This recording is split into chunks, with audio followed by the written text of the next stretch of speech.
Buenas tardes. Me llamo Joaquín Fernández de Valderrama, soy el presidente del Colegio de Médicos y es para mí un honor inaugurar estas charlas divulgativas que empezamos hoy con idea de extender a la población nuestras inquietudes sanitarias, no solamente del curar, sino del prevenir. Quien ha coordinado todas estas charlas es el vocal de jubilados, el doctor Pérez Viloria, a mi derecha, que ahora les contará un poquito el objetivo de las mismas. Yo creo que son de gran interés para la población y la Junta Directiva nos enorgullece ver un salón tan repleto y con tanta inquietud. Les paso la palabra al doctor Pérez Viloria. Bueno, buenas tardes. En realidad la idea de estas charlas surgió de la propia Junta Directiva que me encargó a mí como vocal de médicos jubilados la organización de las mismas. Yo lo primero que hice fue ponerme en contacto con mis compañeros jubilados del sistema público de salud y la verdad es que la respuesta por parte de ellos fue tal que luego superó mis expectativas, hasta el punto de que incluso algunos de los que se han ofrecido a colaborar, pues este año han tenido que quedar fuera del programa por falta de fechas y desde aquí yo les doy mis disculpas más sinceras. Entonces, a partir de aquí, pues, con la gente que se ha ofrecido a colaborar, hemos hecho un programa que creo que puede ser pues, bastante interesante, porque son cosas prácticas que la gente puede utilizar para su propio beneficio. Entonces, yo les iba a leer un poco el programa que hemos hecho, pero como veo que todos ustedes ya tienen el programa, pues no voy a insistir en ello. El tema de hoy ya saben que se trata sobre el aparato respiratorio, respirar bien para vivir mejor, y tenemos la suerte, de que lo va a desarrollar el doctor José Luis Viejo Benuelos, que la mayoría de ustedes le conocen por su larga trayectoria como médico aquí en nuestra ciudad.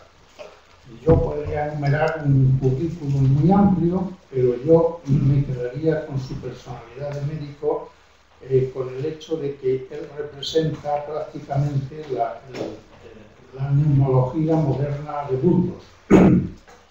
Antes de él existían unos muy dignos médicos fisiólogos que se ocupaban sobre todo del tratamiento de la tuberculosis en aquella época y sobre todo en las anteriores. Y el resto de la patología del aparato respiratorio se incluía dentro de lo que era un cajón desastre, que era la especialidad de pulmón y corazón, que afortunadamente a partir de 1980 aproximadamente se bifurcó en lo que hoy es la cardiología y la neumología, con lo que ambas han experimentado un progreso realmente extraordinario. Seguro que el doctor Viejo nos va a contar cosas muy interesantes y prácticas y desde luego yo me congratulo de que sea él el que haga estas charlas.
Bien, buenas tardes.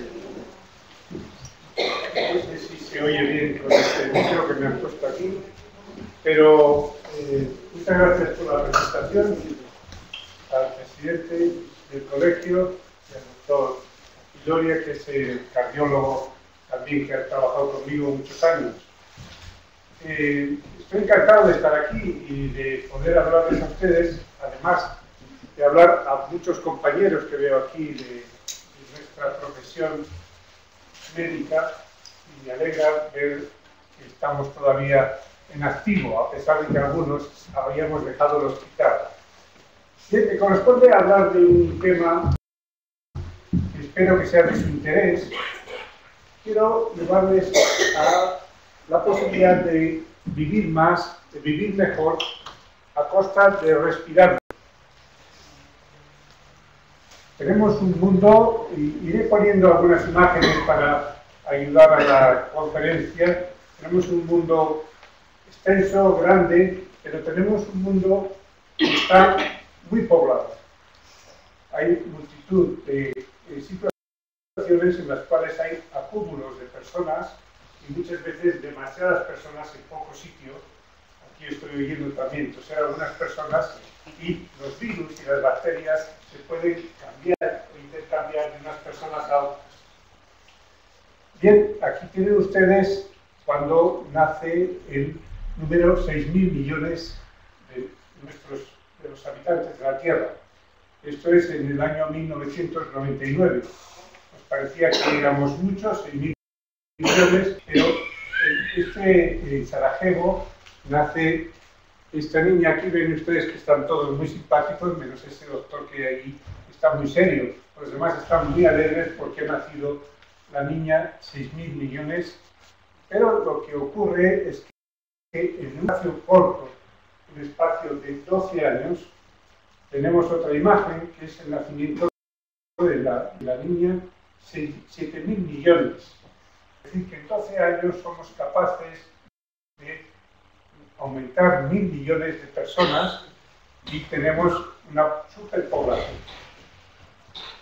Las buenas noticias para nuestra población española es, como ven ustedes aquí, datos del Instituto Nacional de Estadística de este año, vemos cómo la expectativa de vida para los españoles en este momento es muy elevada, de tal forma que somos, las mujeres, por ejemplo, llegan a vivir 85,5 años y los hombres 80 años. En este momento la expectativa de vida para nosotros. En 22 años se ha incrementado esta expectativa de vida en 5 años para las mujeres y en 6 años y medio para los hombres, solo en un plazo de 22 años. Por tanto, estamos mejorando mucho las condiciones de sanidad, las condiciones de vida que tenemos, de tal forma que esto probablemente va a seguir adelante. Esto resultó ser una noticia muy interesante porque la OMS dice que la salud de los españoles es extremadamente buena, según la OMS. Y esta noticia la basa en el estilo de vida, en el sistema sanitario que tenemos, el estilo de vida, el sistema sanitario y en la dieta mediterránea. Pero a la vez, la Organización Mundial de la Salud nos advierte que estos datos van a poder cambiar probablemente por la presencia de la obesidad. La obesidad está incrementándose, reduce la posibilidad de vida y va a aumentar la mortalidad. Bien, aquí tienen ustedes cuál es la pirámide de población de nuestro país, de España. Y vemos cómo para los años siguientes, aquí tenemos para el año 52, vemos cómo se va a ensanchar la pirámide para las personas mayores de 75 años. Es decir, vamos incrementando con los años de tal forma que en poco tiempo más habrá una opción, como ocurre aquí, que la población mayor de 50 años para el año será el 50% en el año 2050. Y además habrá una proporción de personas mayores de 65 años. Por lo tanto, estamos ante una población que nos vamos afortunadamente aumentando en edad y sobre todo en Castilla y León, nuestras 9 provincias, resulta que tenemos una expectativa de vida superior a la media de España y superior a la población mundial.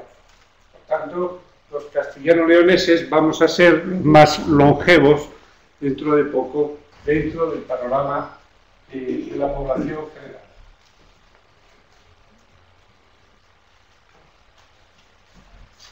Hay un estudio muy interesante de la Organización Mundial de la Salud buscando aquellas zonas que llamamos zonas azules, en las cuales hay más personas que llegan a los 100 años y más personas que superan los 90 años, 90, 100 años. Esas son las zonas azules.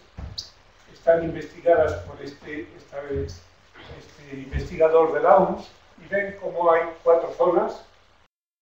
Loma Linda en California, Nicoya en Costa Rica, Cerdeña en Italia y Okinawa en Japón.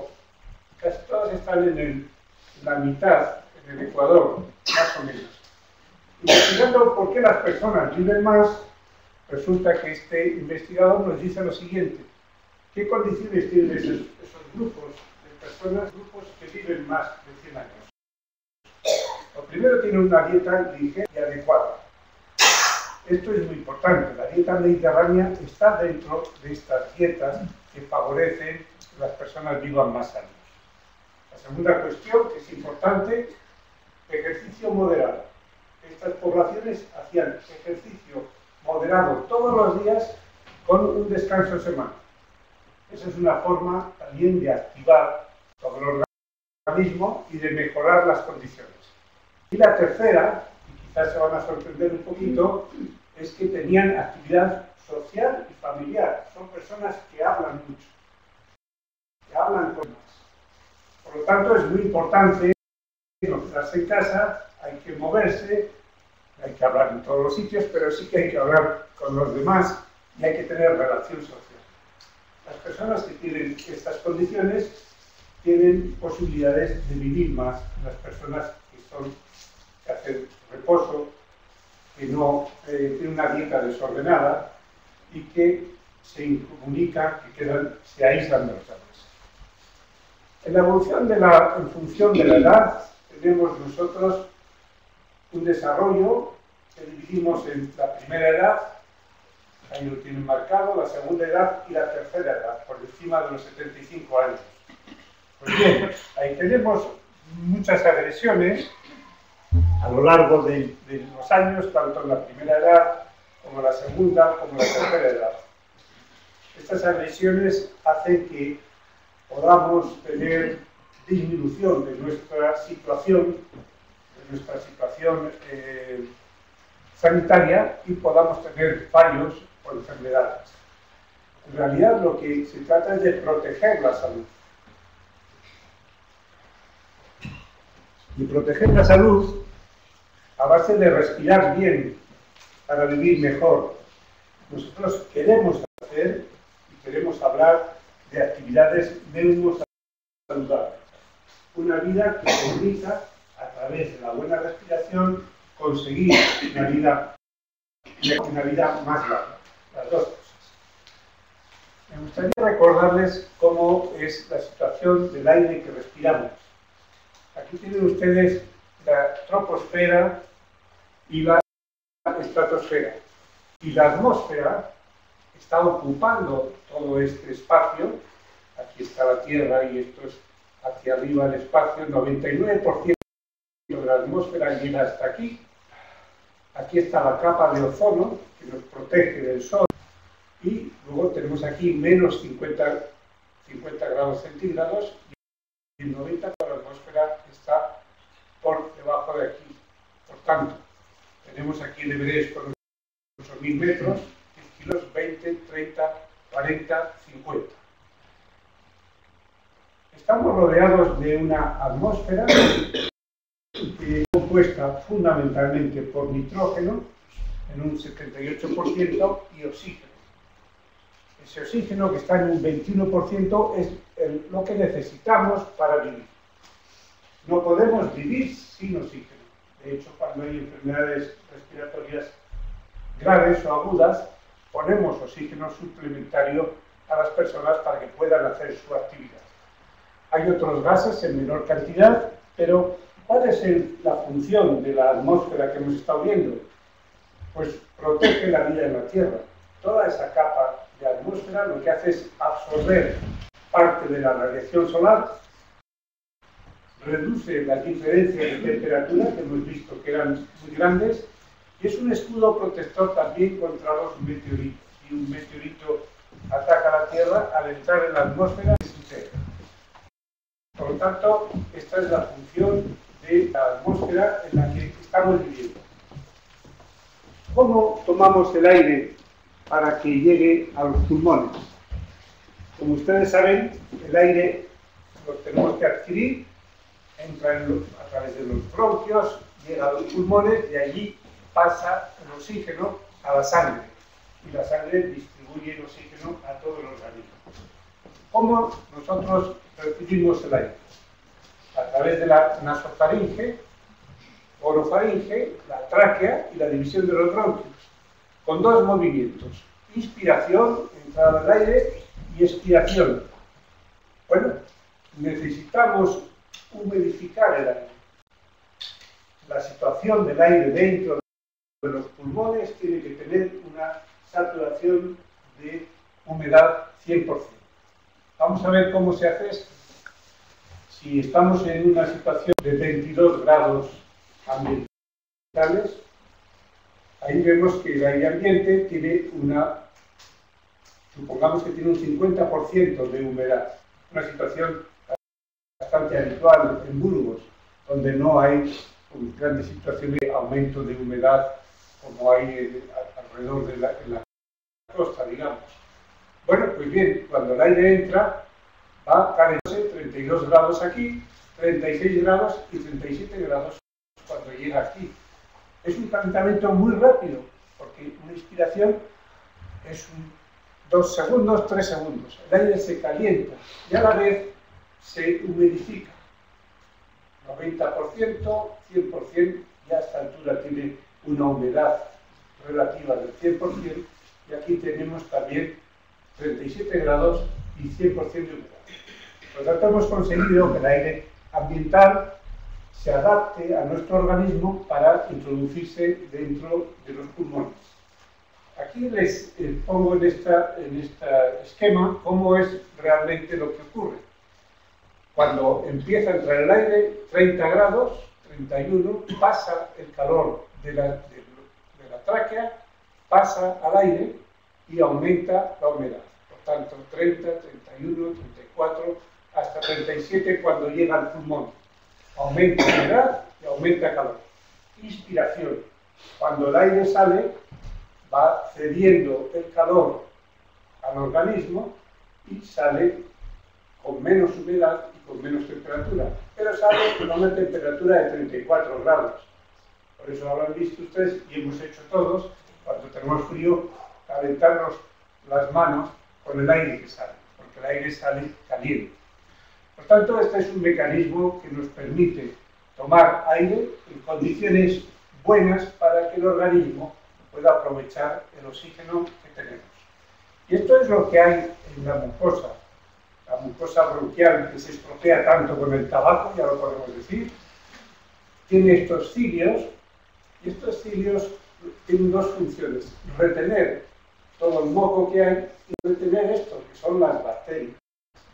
Cuando ingresa un virus o una bacteria, si no tuviera esto, caería directamente sobre la mucosa, pero con esta secreción que hay, se adhieren las bacterias ahí y son expulsadas, porque esto tiene su movimiento ciliar.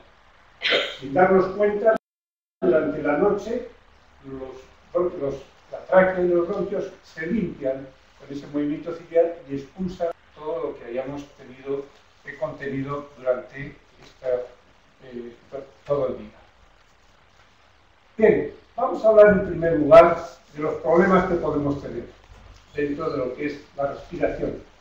El primero de ellos, el problema de la contaminación. Aquí tienen una imagen de Pekín, un día normal y un día contaminado.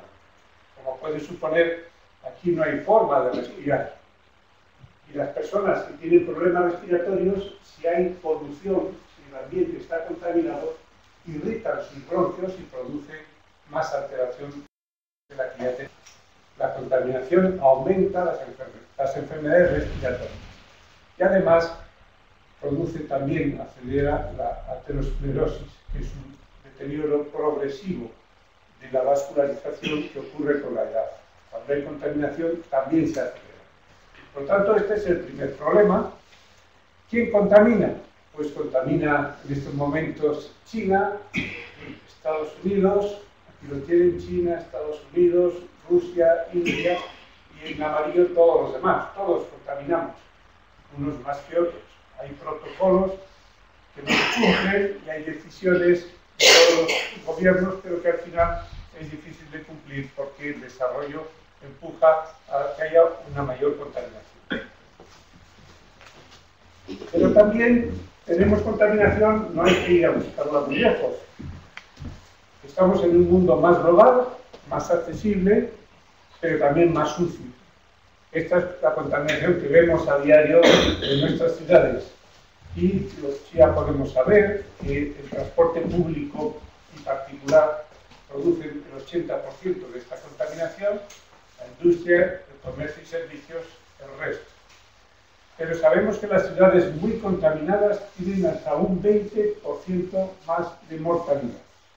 Por lo tanto, no es un problema banal ni es un problema de ver en la televisión, sino que tiene una repercusión sobre la salud de las personas. ¿Recuerdan? Hace un par de años hubo una erupción en un volcán de Islandia que echó todo esto a la atmósfera y que impidió que hubiese muchos vuelos, muchos aviones tuvieron que ser desviados. Ese fue un problema de contaminación importante. Aquí tenemos otro problema de contaminación de la industria, que es en algunas zonas sí que es interesante. Y aquí tenemos un problema de contaminación más inmediato, más próximo. Y yo les pregunto, ¿qué piensan ustedes que es peor de estas tres cosas? Pues lo más próximo, efectivamente, lo peor es esto. No hay peor contaminación que el tabaco. Las personas que fuman dicen, no, es que hay contaminación fuera. Efectivamente, hay contaminación industrial, hay contaminación con los coches, hay problemas que ya luego hablaremos, pero lo peor es esto. Y entramos en el segundo de los problemas que les quiero traer, que es el problema del tabaco. Con esta imagen tan bonita, tan sugestiva, pues les voy a dar los datos de cómo en España solamente la población está libre de tabaco. Los demás han sido o fumadores diarios, como tenemos aquí el 26%, o es fumador de 3 o es fumador. Y hay 1.300 millones de fumadores en el mundo. Esto es una epidemia, es peor la epidemia que había de la gripe, que luego vamos a hablar de esto, es lo peor que nos puede ocurrir. Los datos, afortunadamente, que tenemos en nuestro Sistema Nacional de Salud del año 12, vemos que se ha conseguido reducir hasta un 24%, del 26,4% hemos bajado al 24%. Pero eso quiere decir que 1 de cada 4 españoles mayores de 16 años fuma. Los varones más, 28%, las mujeres 20,2%, todas las mujeres. Desgraciadamente las mujeres españolas entre 20 y 40 años son las más fumadores de Europa, con un 41%. Este es un problema serio para nosotros. Afortunadamente, aquí tienen ustedes el decreto de la Jefatura del Estado para evitar las medidas sanitarias tomar medidas sanitarias frente al tabaquismo, y tiene la fecha 31 de diciembre del año 2010. A partir de aquí es cuando empieza a disminuir el consumo de tabaco. ¿Por qué? Por la crisis económica, quizá, por el precio del tabaco o por concienciación social. Yo creo que las tres cosas tienen importancia, pero quizá estamos entrando ya en valorar que debemos de tener una vida más sana de la que hemos tenido hasta ahora, que podemos hacerlo. Uno de los problemas, lo tienen aquí como España, era el precio más barato del tabaco hace unos años. El precio más barato estaba en nuestro país, de tal forma que España era el estanco de Europa. Hasta el 36% del tabaco que se vendía era para consumir por personas que no eran de nuestro país. Ese es un problema. Tienen ustedes aquí una planta del tabaco, Nicotiana Tabaco, lo traen los conquistadores de América, y ahí nos hacen una faena tremenda, porque nos van a inducir a ser fumadores.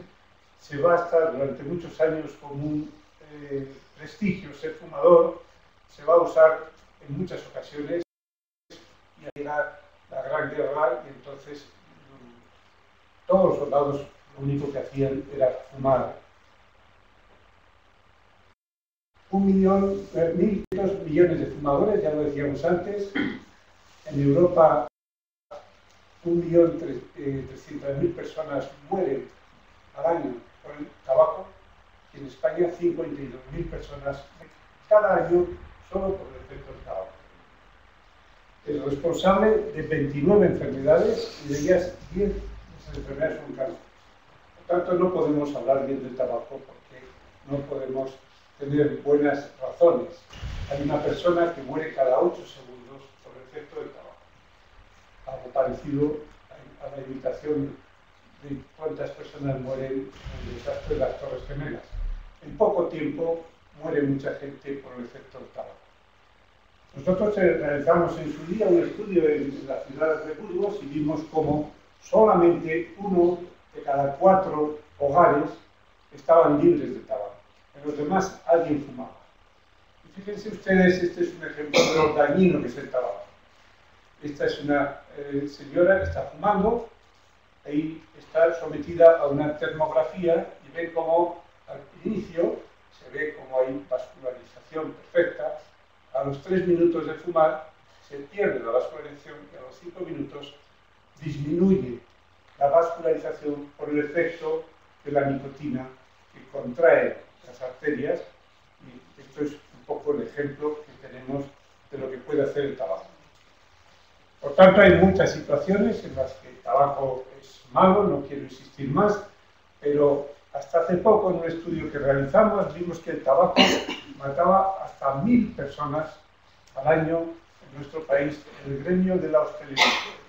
Todos fumaban, los fumadores, todos fumaban en los bares, y ahí resulta que había el nivel de contaminación era 10 veces más alto que el que había en la calle.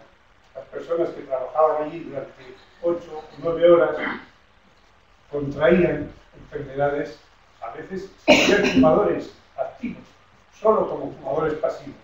Hoy podemos decir que hay hasta 3.000 personas que fallecen en nuestro país por el tabaco, por ser fumadores pasivos. Bien, en realidad lo que ocurre es que estamos diciendo que todos los cigarrillos tienen un filtro. Hubo una temporada que decíamos cuál es mejor, el cigarrillo con filtro o sin filtro. Todos tienen filtro, pero resulta que el filtro se llama pulmones. Y los pulmones son los que filtran todo ese humo del tabaco y los que van a crear los problemas del tabaco. Hay una moda nueva que es vapear, que es fumar cigarrillos electrónicos, y nosotros ya estamos advirtiendo de que el pitillo electrónico no ayuda a dejar de fumar. Se está usando para las personas que quieren dejar de fumar. No ayuda a dejar de fumar y tiene algunos problemas.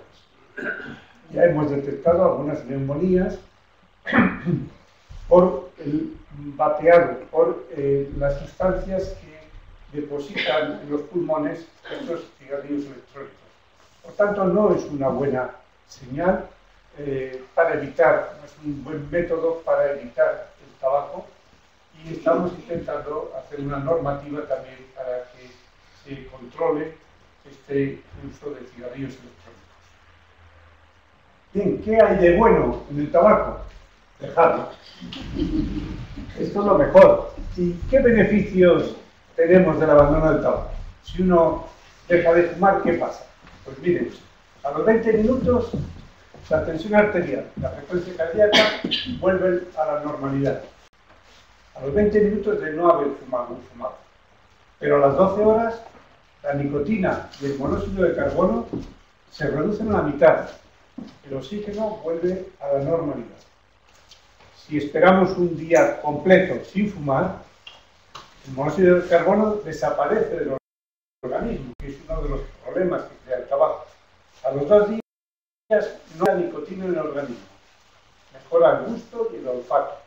Esto lo notan enseguida los que dejan de fumar, porque han perdido el gusto y el olfato. En 3 días, las vías respiratorias se relajan, aumentan los niveles de energía. Pero si seguimos adelante, ¿qué pasa entre 2 y las 12 semanas? Pues que hay una mejoría circulatoria importante. ¿Qué pasa entre 3 y 9 meses? Mejora la ventilación. Esto ya es importante. Disminuye la tos, disminuyen los sibilantes, los ruidos en la respiración y los pacientes empiezan a encontrarse en forma. Y digo pacientes porque el fumar ya está considerado como una enfermedad por la Organización Mundial de la Salud. No es un hábito, una costumbre, es una enfermedad. A los 10 años, al año, el riesgo de enfermedad cardíaca e infarto desciende a la mitad, cuando ya se lleva un año sin fumar. Cuando llevan 10 años, el riesgo de cáncer de pulmón se reduce a la mitad. Y si se pasan 15 años, el riesgo de enfermedad cardíaca es igual de una persona que nunca ha fumado. Por tanto, hay mucho beneficio para dejar el tabaco. Yo creo que hay que hacer esfuerzos porque cuesta, pero merece la pena. Por lo tanto, pasamos de un pulmón que debe ser así, como ven aquí, blanco, con el corazón en medio de los 2 pulmones, con un tamaño adecuado, pero cuando fumamos, pues el corazón toma este aspecto, se hace grande, se hipertrofia, los pulmones se ennegrecen y se hacen menos rígidos, más rígidos, menos elásticos. Y por tanto, eso repercute en la salud de las personas. Siempre es un buen momento para dejar de fumar, siempre. En cualquier momento que uno se lo plantee, es bueno dejar de fumar. Dejar de fumar antes de los 35 años evita hasta el 90% del riesgo que se atribuye al tabaco. Todas aquellas personas que lo dejan antes de los 35 quitan mucho riesgo. Y los fumadores que dejan el tabaco antes de los 50 reducen a la mitad el riesgo en los próximos 15 años. ¿Qué quiere decir? Que cuanto antes lo dejemos, mejor. Todavía tenemos el problema de los jóvenes que se inician. Hablábamos antes de que se ha disminuido la población de fumadores, afortunadamente, al 24%, pero hay muchos jóvenes que inician el tabaco y otros mayores que lo van dejando. Bien, y este es el último asunto referente al tabaco. Ahí tienen ustedes a Röntgen, que es el que creó los rayos X. En el año 1901, ganó el premio Nobel de Física. Él tiene la primera radiografía que hizo, es la mano de su mujer con el anillo de casado que tiene, un anillo que tiene. Esa es la primera radiografía, consigue el premio Nobel. Y esto nos ayuda a entender muchas veces con una simple radiografía lo que pasa en el pulmón. Aquí tiene una radiografía del pulmón que es sano, un pulmón sano, pero fíjense, tiene aquí este paciente. Esto es un cáncer de pulmón. El cáncer de pulmón es producido por el tabaco en el 95% de las ocasiones. Y son lesiones que desgraciadamente curamos muy mal. Dan la cara muy tarde, apenas podemos hacer nada y la mayoría de los pacientes fallecen por esta enfermedad. Hablábamos antes de concentraciones, hay muchas en la... ¿A lo mejor podríamos quitar algo de luz? Para que se vea un poco. Hablábamos antes de concentraciones de personas. Pues fíjense aquí, en enero del 2009, En Washington, a 6 grados bajo cero. No, esta se puede quitar. Sí, más, quita, más. Todo arreglar. Todo, más. Eso, otra más. Cuidado. Ahora, ya. Yo creo que así se ve mejor. Bueno, pues el 20 de enero, con 6 grados bajo cero, toma posesión Obama como presidente de Estados Unidos. Y es una de las mayores concentraciones que hay en ese país, 1.300.000 personas. No solamente son los que vemos aquí, sino que allí atrás todo esto está lleno de gente. Una concentración enorme, 1.300.000 personas. Bueno, pues esto es el número de personas que mueren cada año por cáncer de pulmón. Claro, si pensamos las cosas de esta forma, decimos, ¿por qué seguimos dando si tanta gente deja su vida por el tabaco? ¿Qué ocurre en nuestro medio? Pues un estudio que está hecho del año 97 a 2007 se ve que incrementa el número de cáncer de pulmón y incrementa más en las mujeres. Las mujeres se han incorporado más tarde al hecho de fumar y tienen cáncer de pulmón un poco más tarde, pero tienen un incremento superior. El otro problema, y con esto ya termino, que produce el tabaco, terminamos el capítulo del tabaco, es el enfisema pulmonar. Hay personas en las que produce una alteración del funcionamiento del pulmón. Aquí vemos como el pulmón, no sé si lo verán bien, pues apenas hay pulmón, está hinchado. Eso se llama enfisema pulmonar.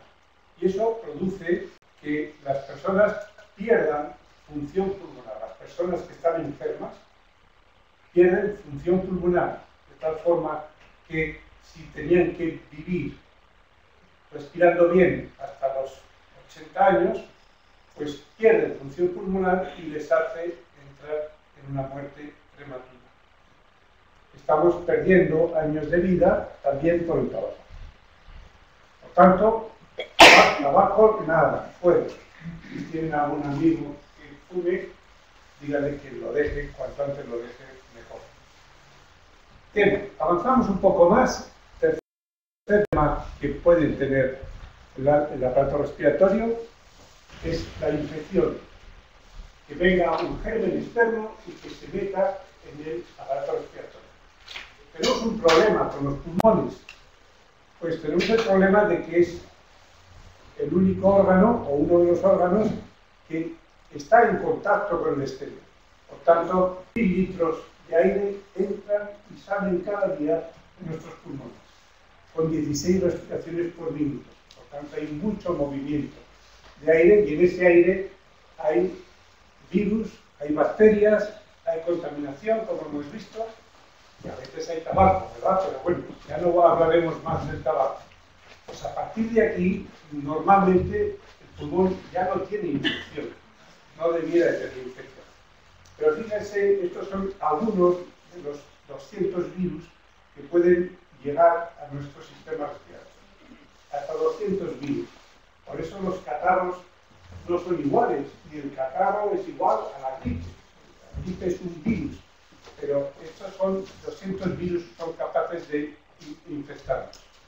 Y fíjense lo que ocurre cuando uno de las personas que tiene catarro o tiene gripe estornuda.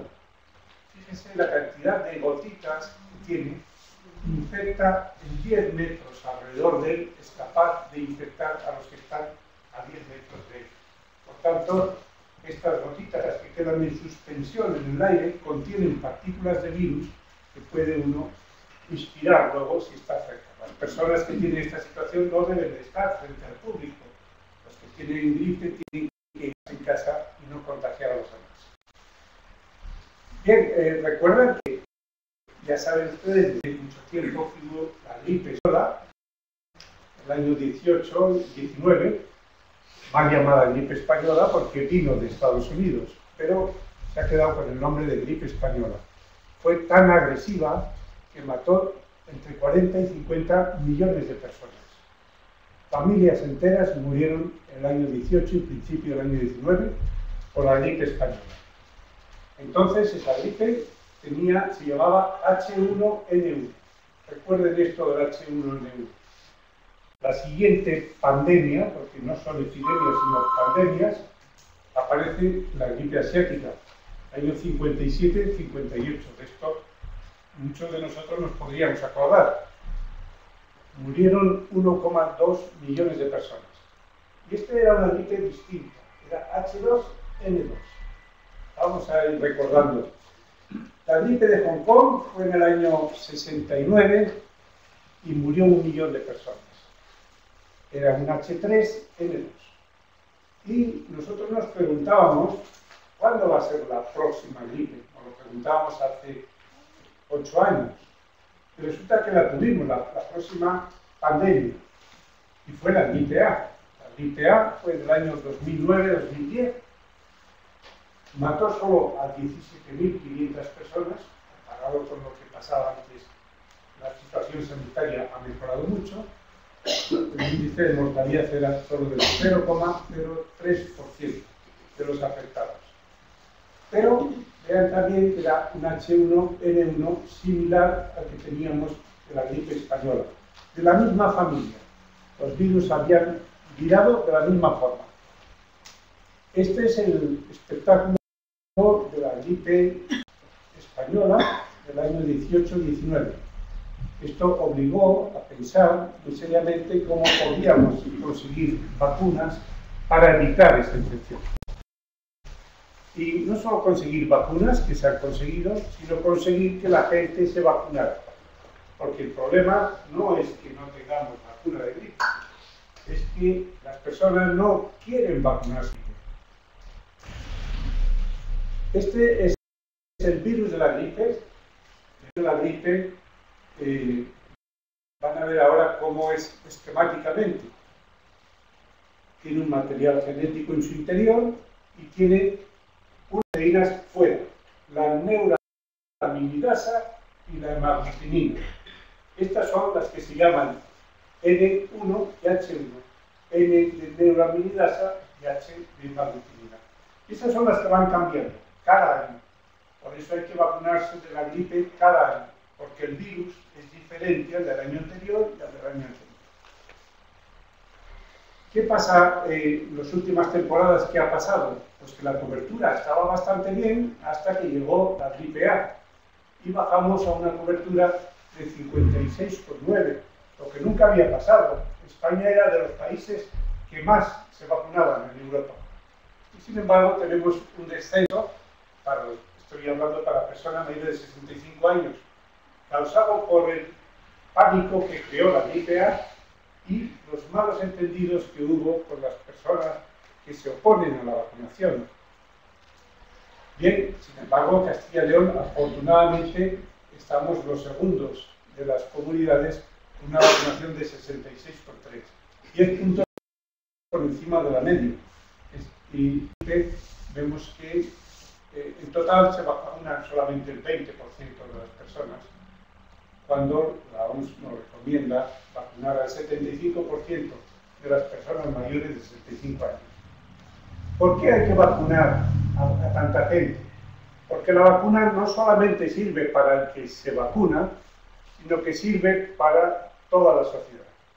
Hay un efecto de protección de que cuanto más vacunados hay, menos tránsito hay, menos contagios hay del virus y por tanto menos posibilidades de que se afecten las personas. Bien, ¿qué novedades hay en la gripe? Pues hay 4 cosas interesantes. La vacuna, esta es la que vamos a tener esta temporada, que tiene 2 virus, tipo A y un virus tipo B. Algunas personas se pueden poner una tetravalente que tiene 2A y 2B. Ya el médico se lo indicará. Lo más importante que es, bueno, pues que hoy es el día en que empieza, precisamente en nuestra comunidad, la posibilidad de vacunarse de gripe. Tenemos desde el 20 de octubre hasta el 5 de diciembre la oportunidad de vacunarnos de una forma gratuita a aquellas personas que a través de su centro de salud. Bien, este ya es el último asunto al que me quiero referir, que es la infección por otros gérmenes que no sean virus. Y tiene aquí el principal germen, que es el neumococo. El neumococo es el germen que más daño hace al aparato respiratorio. Es un patógeno que está casi solamente, exclusivamente en el hombre. Pero fíjense lo que ocurre. Los niños preescolares lo tienen entre un 30 y un 60% en la fosa nasal. Y lo tienen hasta el 30% de los adultos que conviven con niños. Por tanto, hay muchas personas que tienen esta bacteria y que son portadores de la bacteria. Pero esos que son portadores son los que tienen más facilidad para enfermar por esta enfermedad. Debemos de saber que esta bacteria, causa el 60% de la infección y el 60% de la mortalidad, y que se incrementa con la edad. Las personas que tienen más edad pueden enfermar con más facilidad. Y no solo eso, sino que las personas que fuman tienen 4 veces más de posibilidades de contraer la enfermedad. Bien, el neumococo produce neumonía, fundamentalmente, y puede producir una enfermedad extensa. Pero nos vamos a fijar solo en la neumonía. La neumonía, aquí lo tienen, es esa ocupación que ven ahí en el pulmón, con un exudado que hace que donde tiene que haber aire, no hay aire, sino que hay líquido, que hay progresión de la enfermedad. Y por tanto, fiebre, dolor, dificultad respiratoria, problemas importantes. Con una mortalidad del 14%. Por tanto, no es ningún problema banal. Sin embargo, les quiero poner esta imagen para que vean que en el año 52 al 62 la mortalidad por esto era un 13%. Hemos desarrollado la medicina, hemos mejorado los antibióticos, llegamos a 30 años después y la mortalidad sigue igual, un 12%. ¿Por qué? ¿Qué tenemos que hacer para disminuir ese 12%? Echar mano de las vacunas. Aquí tienen las 25 enfermedades que la Organización Mundial de la Salud aconseja vacunar, porque es para evitar la enfermedad, y entre ellas tenemos la infección por neumococo, la gripe, la tuberculosis, como enfermedad respiratoria.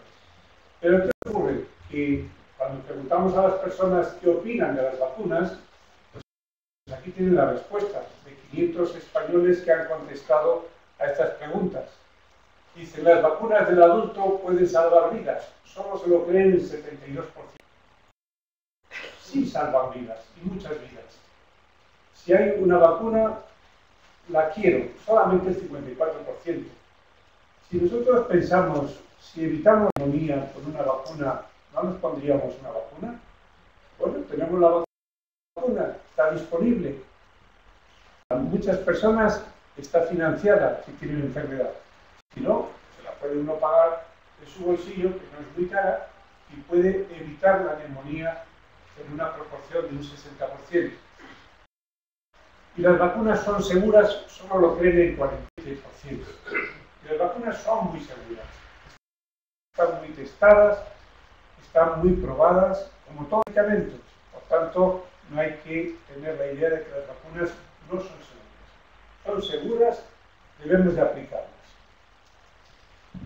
Bien, sin embargo, solo un 10% se vacuna contra el neumococo, el 70% contra la difteria, 49% contra la gripe. Bien, saltemos, si alguien quiere en el coloquio podemos preguntar. Ya estoy terminando con el último apartado, en el que quiero hablarles de otras opciones de problemas respiratorios que no sean infecciones. Aquí tienen ustedes este bichito que está aquí, es un dermatofagoides, es un bicho que vive del saprofito, del polvo, está en las almohadas, en las mantas, en la caspa del pelo, en las ropas, y produce alteraciones en muchas personas.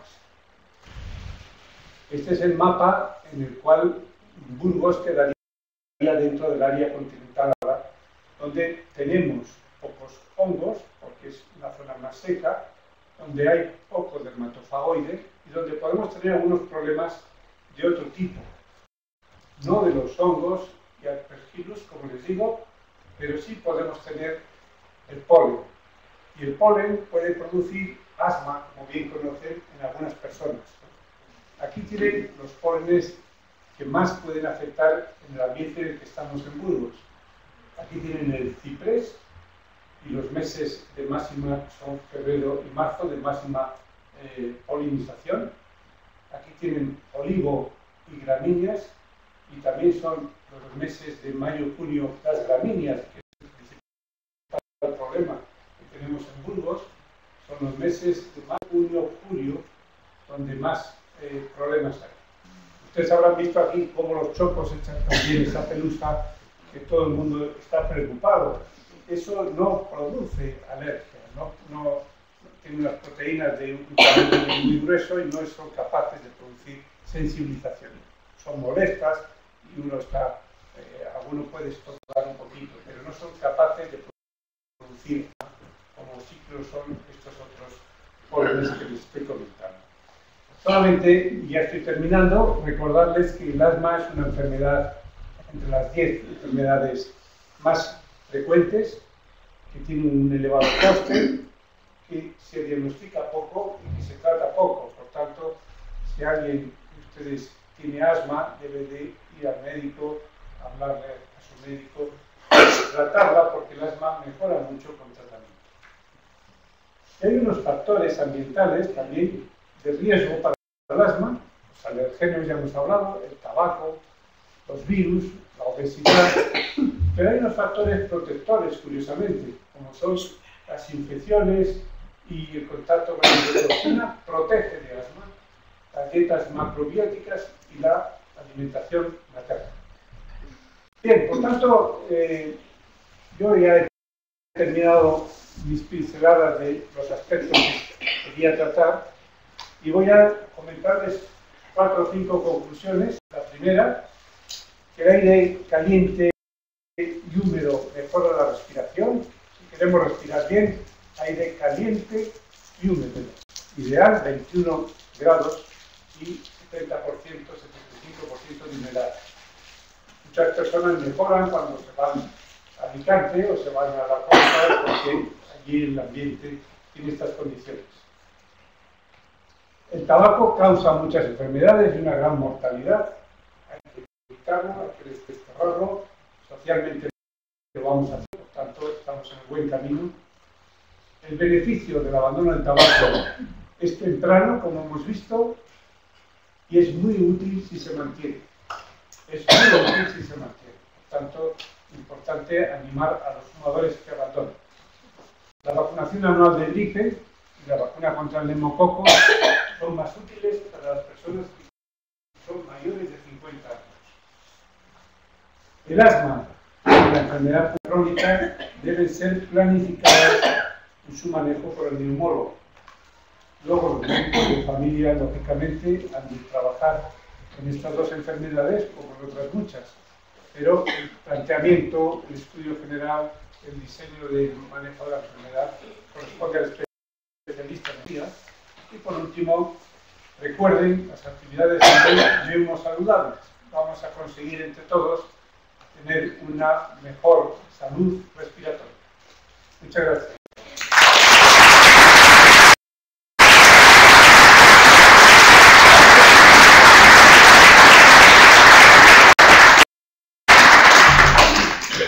Bueno, había dejado para el final esta imagen de la catedral de la última nevada.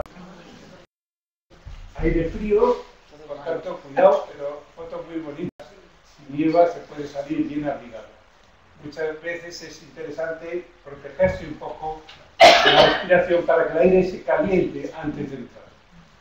Bien, si ustedes, alguno de ustedes tiene alguna pregunta o hay algún comentario, encantado Yo de... te quería preguntar sobre Sí. el ambiente, el aire que respiramos en las casas en invierno con las calefacciones.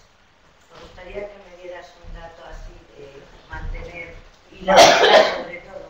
Esto es muy importante porque las calefacciones secan el aire. Por lo tanto, una calefacción mantenida todo el día hace que el ambiente esté seco. Ese es un problema para la respiración.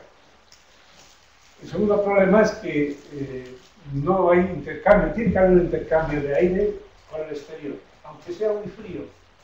Por tanto, hay que ventilar las casas, al menos un cuarto de hora, los días más fríos hay que abrir y renovar el aire. Tanto renovar el aire, calefacción en la medida, temperatura ideal 21 grados, hay casas que uno no se agobia al entrar porque están a 23, 24 grados, eso no es bueno, ¿eh? Y poner humedad. Si seca mucho es porque hay mucho tiempo calor puesto. La calefacción tiene que estar puesta unas horas y el resto del día. ¿Se puede poner un cacharrito con agua cerca del radiador? Sí, claro, todo lo que sea humidificar está bien. Hay gente que usa toallas encima del radiador, lo cual es bueno porque las toallas mojadas encima evitan que salga mucho calor y el calor que sale es húmedo. Por tanto, aumentamos humedad y disminuimos calor. En principio, en Burgos hay el problema de exceso de calefacción. Hay que tener cuidado con eso. 21 grados. Sí, por favor. Yo le quería preguntar al doctor José Luis, primero agradecerle esta magnífica charla que nos ha dado a todos.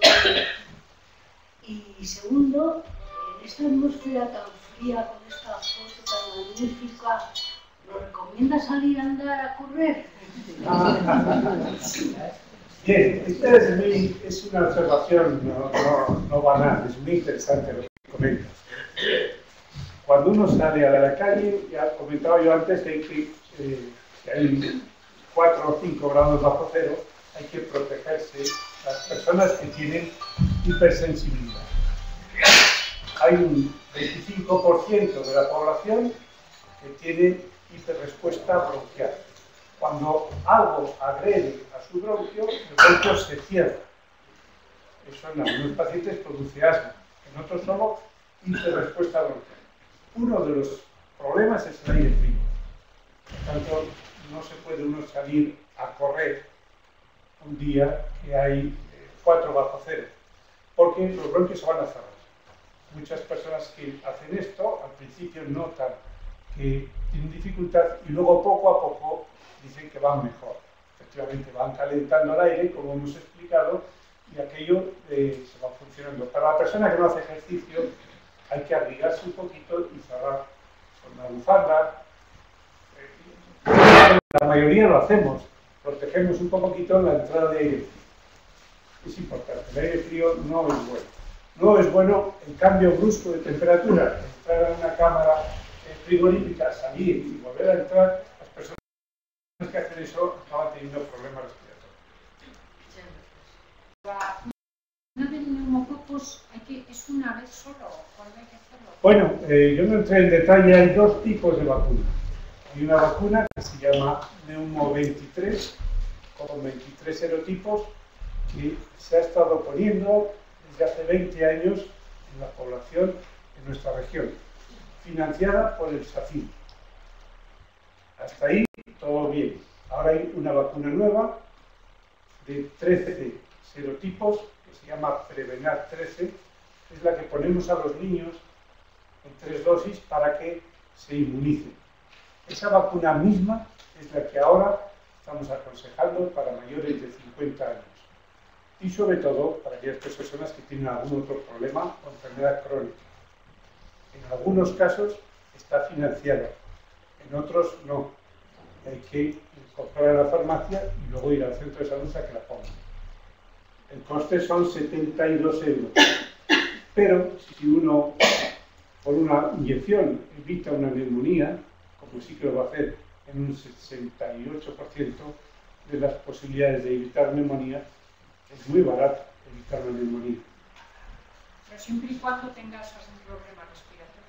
No, siempre y cuando uno no quiera contraer una neumonía. Pero si la tienes puesta ya la otra, también es bueno hacer otra ahora. Bueno, la vacuna que veníamos poniendo no tiene duración suficiente. A los 5 años ha perdido su inmunidad. la segunda dosis que se ponga de esa misma vacuna no recupera los niveles de inmunidad. Por tanto, hay que poner la nueva, que produce inmunidad celular mantenida para toda la vida, por una única dosis. No hace falta estar enfermo. Yo de momento no estoy enfermo y ya me la he puesto, porque creo que voy a prevenir la infección por neumococo. Hemos visto que se incrementa con la edad. A medida que uno tiene más edad, más posibilidades de tener infección por neumococo. Si nos hemos vacunado, tendremos muchas menos opciones de tener esa infección por neumococo. Sí. Sí, adelante. Ha habido una proyección ahí, bueno, una imagen de una ciudad contaminada, y en el pie de foto ponía, en las ciudades con contaminación alta, la mortalidad aumenta un 20%. Si la gente nos morimos en las contaminadas y en las no contaminadas, ¿cómo se interpreta ese evento? Porque mueren más, 20% más. Mueren todos. Esos son datos que al final morimos todos.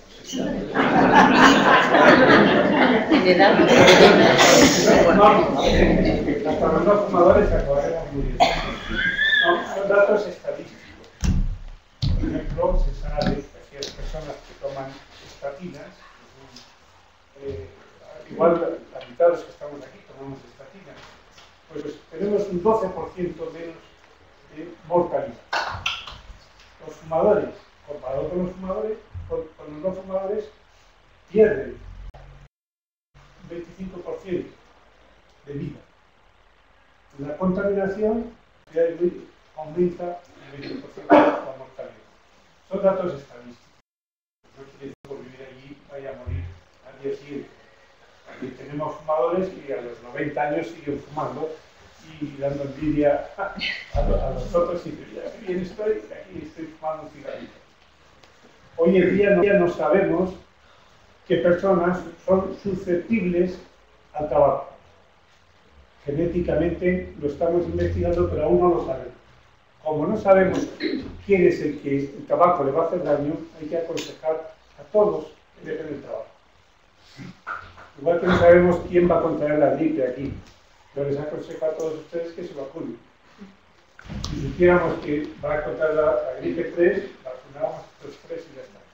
Son datos estadísticos de población. Sí. Perdón, ¿qué son las estatinas? Estatinas son lo que tomamos para el colesterol, la torvastatina, cosas así. Sí.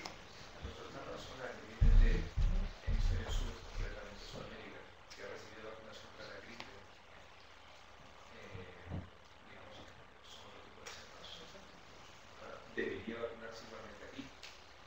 Y en todo caso, no hay ninguna razón para cuidarla. La vacuna realmente en el periodo. Claro. Claro.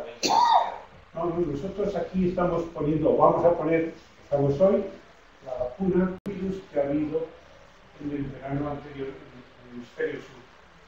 La vacuna que se ha puesto allí dura 6 meses.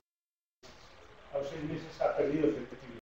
Por eso hay que vacunarse cada año y por eso hay que vacunarse en una época determinada, porque sospechamos que aquí va a empezar a final de diciembre, primero de enero. Y digamos de plazo hasta el día 5 de diciembre para vacunar. Los virus son los mismos que ha habido allí, son los que están circulando en este momento por el globo general. Hay variaciones a lo largo de todo el desarrollo del año, pero tratamos de apuntar a lo que es más posible que ocurra. Los virus pueden variar, y cuando varían los virus es cuando no hay pandemias, y varían mucho. Si hay una pequeña variación, solamente hay epidemia. Nosotros nos vamos a vacunar con lo que ocurrió en el hemisferio sur el verano pasado. Sí. Bueno, no sé si aquí habrá responsables del SACIR, pero ¿por qué no se unen al carro de la ciencia los políticos? Por la economía. No se puede financiar todo lo que es bueno. ¿Cuánto ha costado que decidan financiar pues, cualquier medicación española de la hepatitis última? son muchos millones los que hay porque somos muchos. Entonces, hay medidas que se pueden tomar y otras que no se pueden tomar. SACIL ha hecho este año un esfuerzo y ha introducido la vacuna de neumococo gratuitamente para los niños que han nacido desde el 1 de enero de este año. Ha introducido una vacuna de herpes zóster para pacientes con EPOC que tengan entre 60 y 65 años y que tomen corticoides inhalados. Sí, van seleccionando grupos en función de la disponibilidad económica, no de que la ciencia no haya demostrado la utilidad.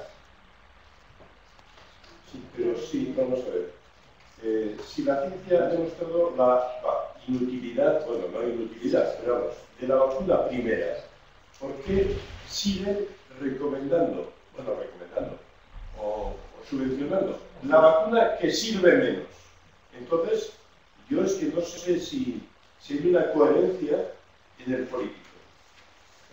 Independientemente de que valga que se ahorren más dinero financiando la anterior o financiando esta. ¿Entiendes? Sí, lo entiendo perfectamente. Entonces, yo veo una falta de coherencia terrible en el político. Sí, hay que entender que el sistema sanitario español cómo funciona. Es un sistema muy caro y que poco a poco no vamos a poder mantenerlo. Y hay que ir seleccionando qué vamos a hacer y qué vamos a dejar de hacer. Porque no podemos ofrecer todo a todos. Nadie lo ofrece. Ningún gobierno, ningún país ofrece todo a todos gratis. Aquí estamos haciendo trasplantes carísimos, somos el primer país que trasplanta gratis. A nadie se le cobra nada por darle un corazón, un hígado, un pulmón. Gratis. Eso es muy caro. Tenemos que pensar qué interesa. Hacer trasplantes, prevenir a toda la población frente a una infección, pagar los cambios de sexo, financiar lo que quiera, las prótesis de lo que sea, todo tiene un precio y habrá que ver qué presupuesto hay y qué podemos hacer. Pero la ciencia no se acompaña del quehacer político por presupuesto. España está muy por encima de lo que ofrecen otros países. Aquí la consulta es gratuita, pero en Portugal no, en Alemania no. Uno va al médico y tiene que poner dinero en el sistema. Pero luego te lo devuelve. Luego te lo devuelve. No, depende de qué sistema. En Bruselas lo devuelve. En Bruselas lo devuelve. Te lo devuelve luego la seguridad social. Muy bien, ¿alguna cosa más que vamos terminando ya? Pero de las enfermedades infecciosas no sería más barato la prevención que luego el coste de los tratamientos. Claro, muchísimo más barato. Pero claro, siempre decimos, es que no se puede todo, pero algunas cosas que se pueden prevenir, el coste luego a posteriori sería mayor. Tiene usted mucha razón. A ver si alguna vez tiene usted que tomar la decisión. Mire, el coste en vacunas, por ejemplo, el coste en vacunas que evita muchas enfermedades, no llega al 2% del resto de todo el gasto sanitario. Sin embargo, no se pasa de él. Deberíamos estar ya en el 4%. Y solo estamos en el 2%. Es mucho más interesante prevenir. La charla es para prevenir. No esperar que uno esté enfermo en la UDI, gastando mucho dinero y a lo mejor muriéndose. Se debe de vacunar antes. Había una pregunta más y ya vamos a terminar.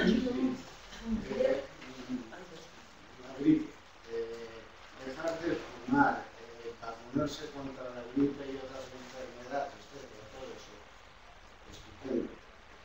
También influye para la buena vida la mecánica de la respiración, lo digo por el título de la conferencia. Muy interesante. La mecánica de la respiración es tan buena que es automática. Yo he estado hoy hablando aquí, no sé si me han notado, he respirado más rápido que ustedes que están sentados. Hay una regulación automática de la respiración por unos centros que tenemos, dependiendo de la cantidad de oxígeno que tengamos, del esfuerzo que estemos haciendo, de las necesidades que tenga nuestro organismo de oxígeno. Si uno se lleva un susto, empieza a hiperventilar. Si el terror, el miedo, hace que respiremos más. Cuando estamos dormidos, respiramos más tranquilos. Todo esto es automático. Cuando uno quiere regular la respiración se hace difícil. Si no, no. Debemos coger aire, echarlo cada vez conscientemente, acabamos con dificultad respiratoria. Es normal. Eso no quiere decir que haya ejercicios para mejorar el movimiento del aire y la capacidad pulmonar. A algunas personas les indicamos que para mejorar los globos, pongan una resistencia, esas son indicaciones para ciertas patologías. Pero la persona que tiene un buen funcionamiento del aparato respiratorio automático, es de las buenas cosas que tenemos, automático. El corazón también responde de esta forma. Pero es muy interesante lo que usted dice. Algunas personas necesitan hacer una respiración mejor, aprender a respirar. Respiramos mucho creyendo que si levantamos los hombros vamos a respirar más. Cuando es al revés. Hay que mover el abdomen y movilizar el diafragma. Esos son los ejercicios. Pues mire, aquí hay unos ejercicios y hay unas tablas que su médico se lo puede dar. Hay que movilizar el diafragma y entonces hay que hinchar la tripa y meter la tripa cuando uno quiere respirar bien. Porque la mayor capacidad pulmonar está en las bases, no está en los vértices. Y queremos hacer así, levantando los hombros, y esto sirve por un poquito. Es mucho más útil movilizar el diafragma. De hecho, yo he estado movilizando el diafragma. Bueno, la última cuestión. No, es que como había dicho lo de respirar, entonces estas clases, estos ejercicios, Tai Chi, Reiki, etcétera, que te enseñan a respirar, son buenos, ¿no? Bueno, con esto acabamos.